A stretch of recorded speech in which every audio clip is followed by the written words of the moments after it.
The one major thing that's remained consistent across the entirety of the Super Mario Bros. Franchise is its platforming-based gameplay, where you need to guide our mustachioed friend through a series of obstacles to make it to the end of each stage. One of these things you need to use to get from point A to point B are platforms, where today I thought it'd be interesting to look at the best and worst ones from each and every Mario game. I'm actually surprised by the wide variety that's found across the entire series, and I'm very excited to showcase them.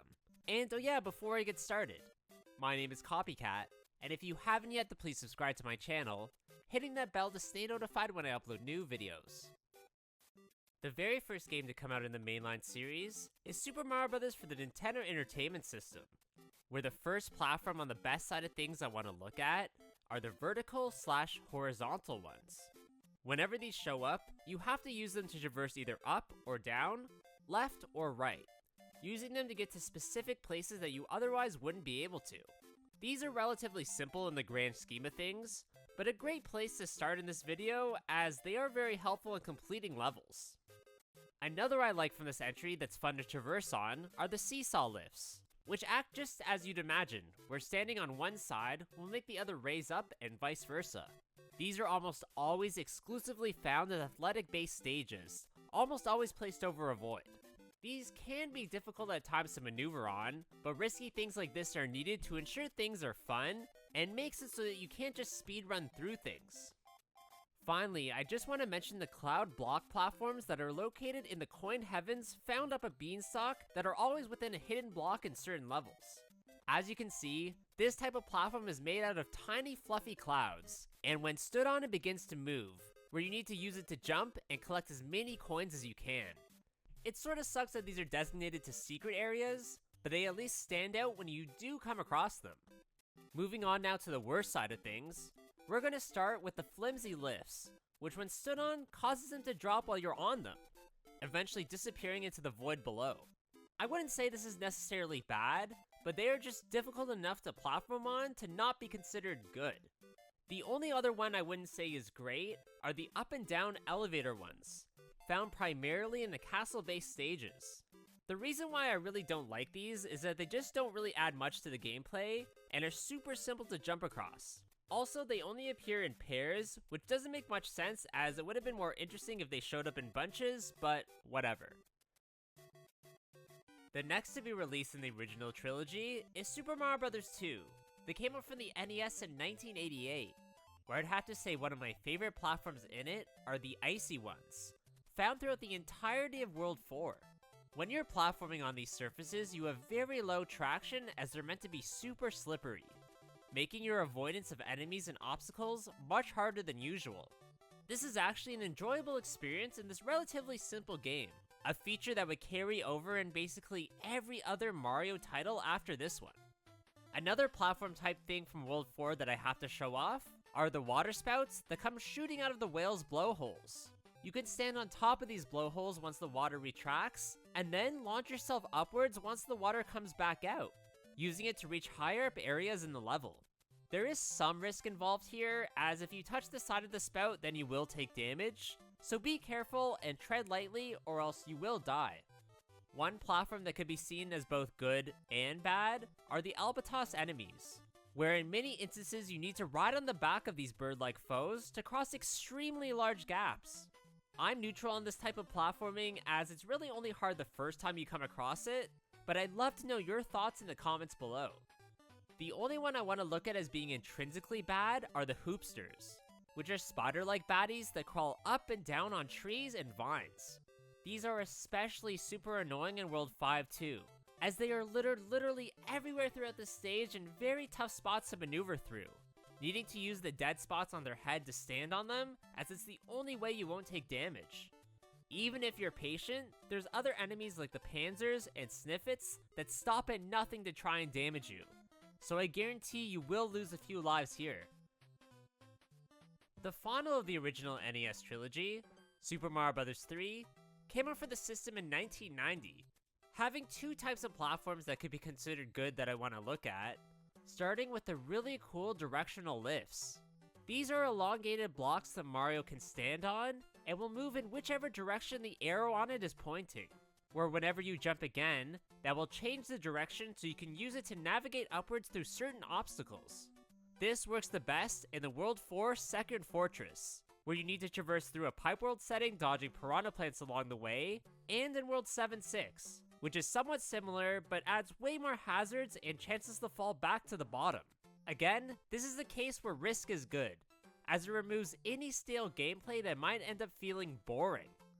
The other I want to show off as they lead to a great moment are the cloud lifts, that are only found in World 6-2, which is an auto-scroller stage all set within a sky setting. Here these clouds move from right to left, and you need to use them to skillfully jump across some incredibly tight gaps, all while having to deal with icy platforms and a few pesky Koopa Troopas. I think it's their look plus their simple function, which is why I like them. But if I did somehow miss one that I should have added, please let me know. Now, in looking at the bad ones from this title, one I didn't really like as it has a limited function that isn't even really needed are the bolt lifts, usually found in the airship stages that are leading towards the world's big Koopaling bosses. These work like nuts and bolts in real life, where you have to continuously jump on the nut, which moves it ever so slightly. Although, in most cases, this isn't even necessary to use to progress forward, so they end up being kinda useless. The other that I'm sure many people would say are bad are the rotary lifts, which are spinning platforms that stop for a brief period of time before they begin again. These can be super annoying to try to get around, as if you hit them while they're still spinning, you have a chance of launching yourself in an unpredictable way, usually causing you to fall into a void. Next to be released is the first handheld game in the franchise, in Super Mario Land for the Game Boy, having two platforms that could be seen as good here, starting with the lift blocks. These are secret, hidden blocks that could be uncovered in Worlds 1-3 and 3-2, and when stepped on, lets you ride to the top of the screen to access otherwise unreachable areas. This leads to things like coins or a pipe into a treasure room, making these useful as they let you gain lives so you can survive longer on your adventure. Another I briefly want to mention as it has an interesting function are the Gantchen rocks, which you need to stand on top of and ride to the end of a few hazardous sections. I just like how different these are when compared to everything else in this title, although it doesn't show up much, really only being featured in the Eastern Kingdom. The only type of platform I think is somewhat bad are the regular old lifts that are found in many of the game's levels, mainly because they just don't feel right to be on. It's probably due to the extreme rudimentary gameplay that came with this very early system, so I can't fault it too much if it does feel awkward to traverse on. Up next, we're going to look at the Super Mario World Super Nintendo Entertainment System entry, which has a bunch of great platforms, so many of which I just want to quickly go over each one and how exactly they function. These include the first appearance of the snake blocks, which is a platform that starts to move through a stage like a snake, traveling in all manner of different directions. The bouncing bows, which are sort of like springboards that launch Mario upwards, featured primarily in the gnarly special level. The count lifts that are really cool as they have a timer within them that starts once you step on them and disappear once it reaches 0. And finally, the single spin and triple spin lifts, which begin to move when Mario stands on them, going with his weight, swinging from a pivot point. Now, in terms of not so great platforms, the only one I could think of to include from this title are the diagonal ones, which I always found difficult to stand on and would constantly fall off of them into some hazard below. These also move in diagonal patterns, which make them even tougher to stand on, although they aren't that bad, maybe just a bit strange and useless. The second handheld game to come out featuring our portly plumber is Super Mario Land 2, also for the Game Boy, having two platforms I want to look at, starting with the ball one that can be found in the second level of the Mario Zone. As you can see, these are initially ridden on by the bear foe, but when knocked off, you can ride on it yourself and use it to traverse over hazards like spikes and dangerous flooring. These are similar to the Gantchins that we looked at from the previous Land game, although the funny bear on top just makes this one unforgettable. The other that's definitely a weird platform, but very useful where it shows up are the Heavy Zeds, which are owl-like creatures that you can stand on that carry the player to another area. Its name is supposed to be a play on the phrase heavy sleeper, as Zed is the British/Canadian way of saying that last letter of the alphabet. Also, before you step on this foe, you can see that its eyes are closed in a deep sleep, so all of this is fitting for this very unique thing. One platform I felt like was somewhat underwhelming are the gears, that are found in the first stage of the Mario Zone, coming in the horizontal and vertical variety. The smaller horizontal ones move Mario from left to right when stood on, which isn't that big of a gimmick, and ends up being easy to maneuver on. The vertical ones are at least a bit more risky, as they attempt to move Mario downwards and shift him off of them, making him fall downwards, sometimes into a hazard. Honestly, I just didn't find these really impacted the game in a major way to be considered good. At least in this specific entry, as when they do reappear in the future, they're more full-fledged and way better implemented. One type of platform that's bad due to its deadly functions are the bone lifts, that when jumped on, rise towards the ceiling where you can get impaled by spikes. You essentially need to jump off them immediately once you get on them, appearing over mini lava sections of the final Mario/Wario Castle stage. Up next is the sequel/prequel to Super Mario World, titled Yoshi's Island, that has so many cool and unique platforms that I'm just going to quickly list off each one I like, and exactly what they do for you.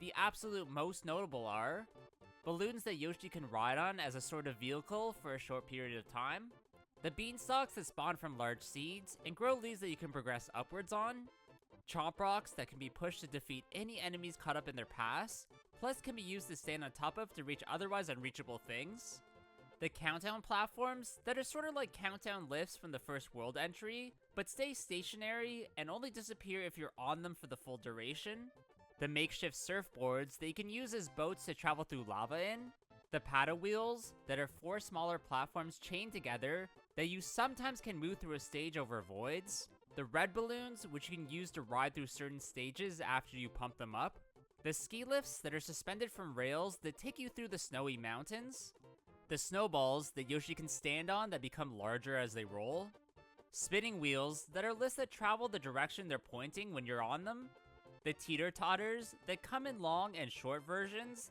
that sway according to Yoshi's weight on them, and finally the tumbler, which is a gigantic industrial nut that begins to spin and move once stood on. Really, the only platforms that I could label as bad are the bobbing rocks and rolling rocks, both that tilt when you stand on them and eventually knock you off. These really are a hindrance during your gameplay, and if you're not careful, will definitely set you back a bit. The very first game in the series based within the 3D realm is Super Mario 64 for the N64. Having 4 specific platforms I want to look at as being good, starting with the merry-go-round found in the basement of the Big Boo's Haunt course. Believe it or not, the Super Mario Wiki counts this entire spinning room as a platform, where within it you need to defeat all of the Boos, including the big one, to gain the star.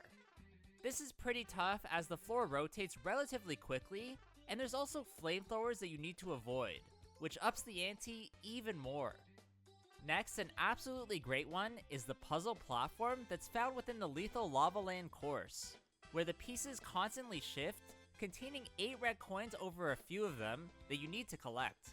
What is so awesome is that the finished puzzle creates a picture of the King Koopa, Bowser himself, showing he really rules over this fiery domain. One I really liked but felt it was incredibly underutilized is the work elevator that can be found in a part of Hazy Maze Cave. Here you'll see that there are 4 arrow buttons placed on each side of this large squared platform, where stepping on the corresponding one will move it in that direction so you can collect the 8 red coins. Finally, I just want to mention a set of platforms that can be very tricky to maneuver on in the pyramid platforms found only in the Rainbow Ride course, which begin pointy side up, but then flip when you trigger the purple switch. Here you only have a few seconds to get across the entirety of this apparatus before it flips again and you fall off needing to try again. Honestly, there are a few others that I could have listed, so I'd love to know if I missed one and want to know what your favorites are in the comments below. One platform that's undoubtedly awful are the magic carpets, found throughout the Rainbow Ride course, as this mechanic of having to ride them to get to certain areas just sucks and completely slows down everything. I understand the vision the developers were going for, but in the end, the execution was just off. And I'd say this had to do more with them being new to building levels in this 3D environment over anything else. One that I always had a problem platforming on is the giant minute hand found in the TikTok clock course, Although really, it's mainly due to the game's tough camera and its not so perfect controls. Also, it depends what speed it's moving, as if you enter when everything's moving extremely fast, then it's impossible to even stand on it, let alone even trying to get up there in the first place. The next 3D entry to be released in the series is Super Mario Sunshine for the GameCube, where definitely the best platforms that you can come across in this one are the mirrors, that are found in Gelato Beach. For 2003, the reflective graphics on this mirror were absolutely groundbreaking, and I even remember my friends talking about how mind-blowing they were and how fantastic this title was. These also feature the very fun Pungello foes that you need to launch off via ground pound to gain a shine sprite. Really, the only other one I want to mention is the pirate ship of Pinna Park, which here is an amusement park ride that Mario can platform on to collect 8 red coins. Maybe I just had great memories of this ride in real life when I was a kid. I don't know, but either way, this just felt fun to me. By a long shot, my least favorite, therefore the worst platform, has to be the boat of Corona Mountain, as traveling on that thing is a pain in the butt and impossible to control. Seriously, there's a huge design flaw in how you have to steer this thing, and more times than not, I would fall into the lava and have to start all over again. I guess the exact same thing can be said about the Lily Pad ride, although at least there it's much shorter, but still equally as rage-inducing. Nintendo would eventually return the series to its 2D roots in New Super Mario Bros. For the dual-screen system, having 3 platforms I want to look at as good, starting with the floors. These are things that were taken straight from the Mario Bros. Arcade game, with you being able to bonk your head underneath it to defeat enemies above it. These show up only in World 2-2 and World 8-6, and have enemies from that original game appearing on them, which is a nice nod. Another platform I love to use is the left and right raising one, found only in World 7-2, allowing you to move upwards through this vertical stage. You need to trigger either the left or right arrow to have the platform float off in that direction, needing to dodge hazards and enemies on your way to the top. Finally, I think I need to mention one really interesting platform that you have to ride through the entirety of in World 7-3 in the gigantic Mega Wiggler. What's interesting about this one is that there's really nowhere else to stand on in this entire stage, leading to a sort of fun / cool experience that at least stuck out for me in my memory. Now onto the bad platforms. The only ones I really want to talk about are the rotating ones, as they can be a bit unpredictable and are usually found over lava. Even though they are deadly, they don't show up much, which is a bummer, as I think if there were more of these, they would have upped their value, but oh well. The space-based Super Mario Galaxy for the Wii is up next in this video, having a couple of interesting good platforms we're going to look at, starting with the ramps. What's so important about these rather simplistic looking things is that you're able to use them to traverse between 2 gravitational planes, letting you explore areas that at first glance seem unreachable. These are usually found in cube-like rooms, where you can traverse each inner side of the space to find goodies and secrets as you do so. Next, I want to look at 2 platforms that work in conjunction with the B power-up, in the Cloud and Flower, where being in that form is the only time you're able to stand on these 2 things. In normal Mario form, you'll see that you're unable to do so, so being powered up is the only way you can complete some of the tasks when these show up. Moving on now to some of the worst platforms you can find in this title, I want to start off by looking at the flip tiles, which are yellow squares that flip downwards and begin to turn indefinitely when they're stepped on. These can only be found on the 8-bit Mario / Luigi planet of the Toy Time Galaxy. And because this level is a time-based challenge, it really gets in your way of collecting the purple coins and getting your star. Another platform that can be a huge hindrance in this place are the shrinking ones, that when stepped on, disappear and eliminate the space that you can maneuver on. These are almost always found over poison or a void, so you really can't be standing on them when they disappear, or else you'll surely die. The second installment of the new Super Mario Bros. Sub-series came out for the Wii in 2009, having 4 really cool platforms that are worth looking at in the context of this video, beginning with the screw-top shrooms that can only be found in World 1-5. You'll see here that some will have a screw on top of them that's activated by a shake of the Wiimote, This either raises or lowers them, so you can find certain goodies. Something I feel like should have been used more, as it's actually a good mechanic. Another shroom-like platform I want to look at are the stretch ones of World 4-5, that change between thin and long every second or so. On one hand, you could argue that these kinda suck due to them showing up in extreme limited quantities, but I have a soft spot for them and felt like their inclusion was needed. One of the best of this game that involve using the Wiimote's motion controls are the remote control lift and platform, found only in World 7-4 and 8-5. For the lift, you just control when it moves throughout the stage, only stopping when it's at the end of its predestined path. For the platform, you control the tilt when you're standing on one as it moves over dangerous lava, having to be really precise with the controls or risk dying. Finally, I need to showcase the spine coaster of World 8-7, needing to ride this platform through a lava setting, jumping over hazards, and avoiding enemies when you need to. This is probably the closest Mario will come to replicating the minecart levels of Donkey Kong Country, acting similar although you aren't strapped in. One platform that annoyed me to no end when I come across it are the limited lifts, where if you have 5 enemies and or objects on it, including Mario, then it will stop completely dead in its tracks. This is super annoying to have to deal with in certain situations, but I will admit, it is at least very different from what we're used to seeing.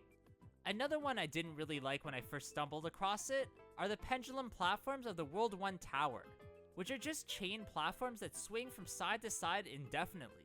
I just never really liked jumping between these and would constantly fall off over and over, but maybe that just had something to do with needing to play this game with a sideways controller, who knows.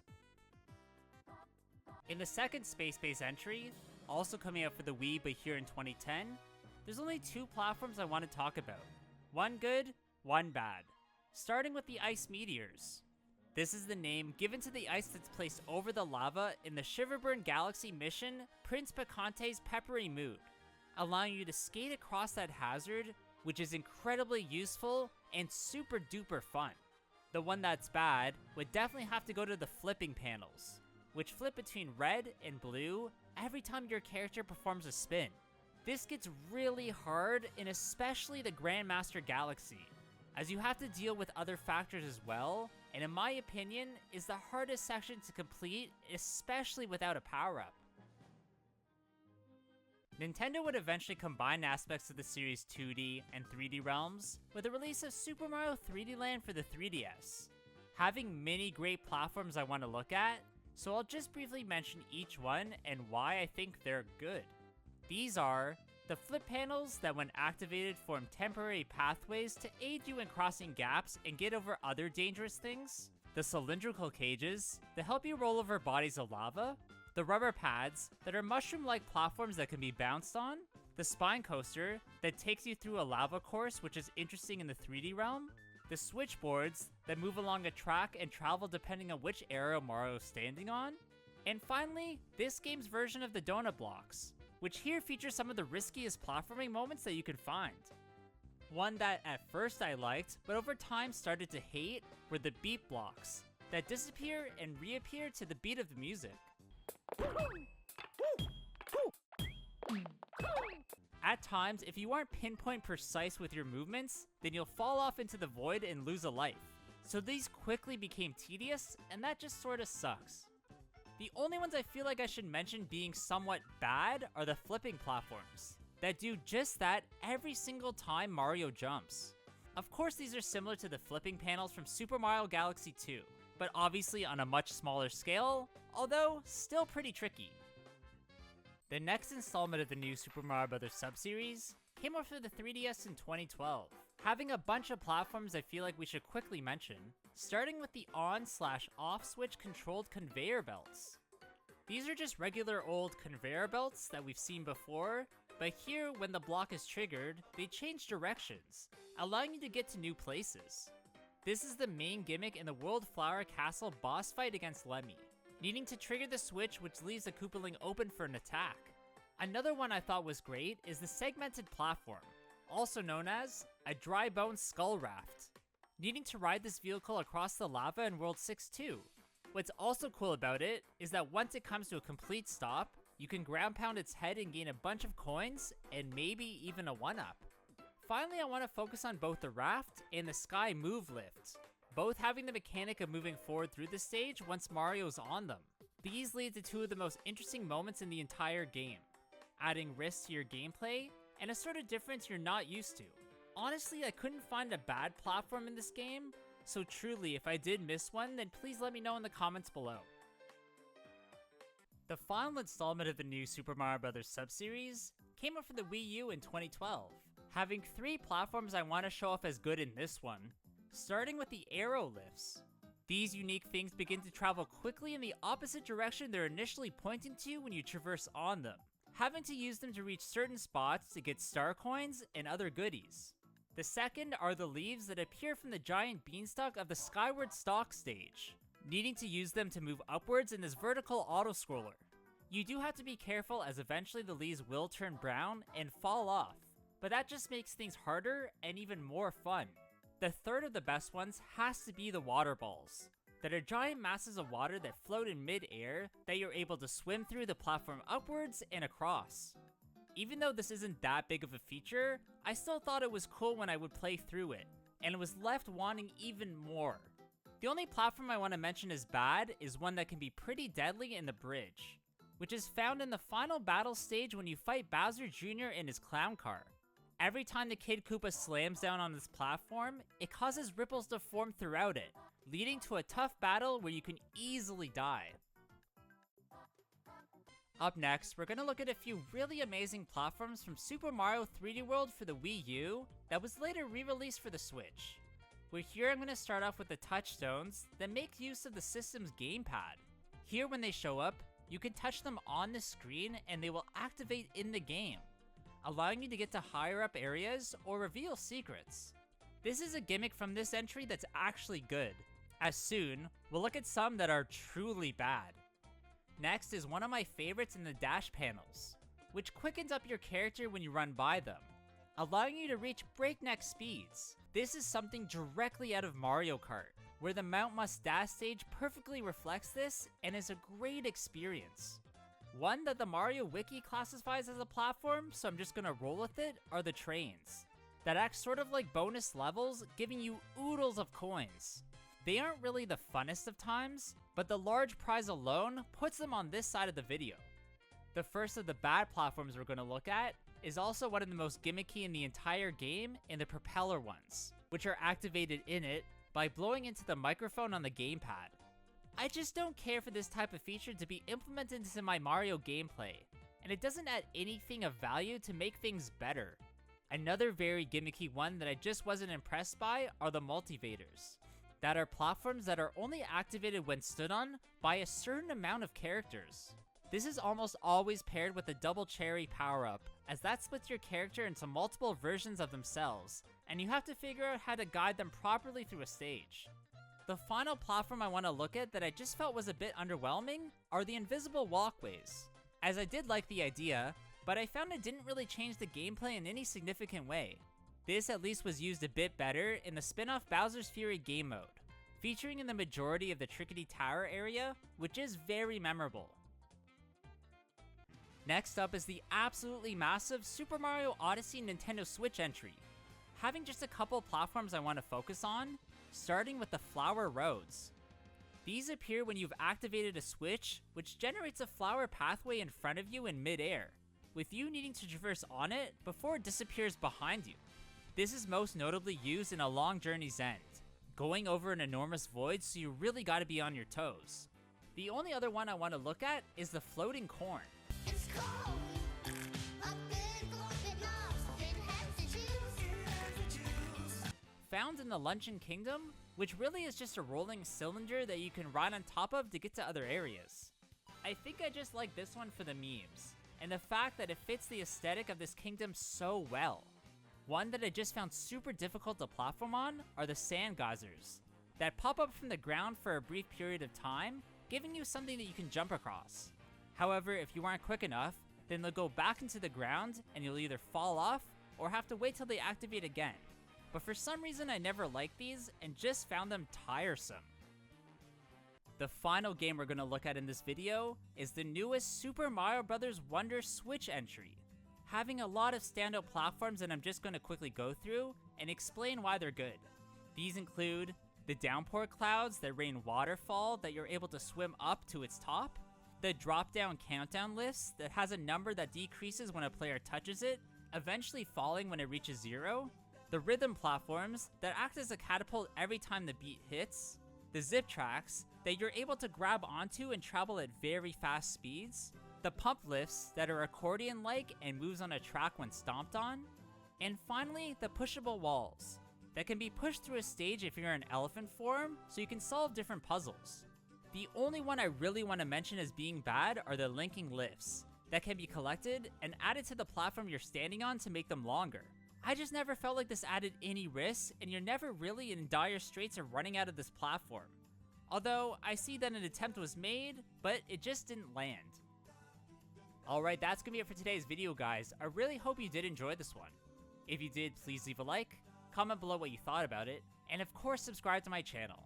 Also, please go follow my Instagram at CopyCatGamer. There I upload some cool clips and items for my collection that you will not see anywhere else. Hope you guys all have a good day, and I'll see you on the next one. Bye!